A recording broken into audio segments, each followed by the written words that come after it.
सवाल है, क्या शौहर अपनी बीवी यानी मरहुमा बीवी को कांधा दे सकता है या नहीं दे सकता है। अवाम में ये बात मशहूर है कि शौहर अपनी बीवी को कांधा नहीं दे सकता है। क्यों नहीं दे सकता है? जब अल्लाह और उसके रसूल सल्लल्लाहु अलैहि वसल्लम ने मना नहीं किया है तो क्यों नहीं दे सकता है।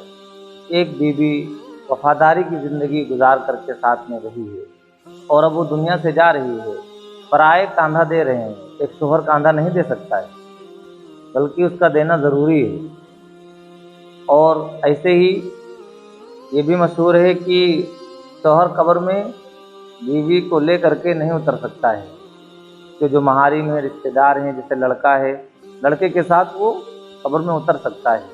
ये भी मशहूर है कि शौहर बीवी के मरने के बाद उसका चेहरा नहीं दे सकता है, चेहरा देखने की गुंजाइश है, अलबत्ता गुस्ल नहीं दे सकता है।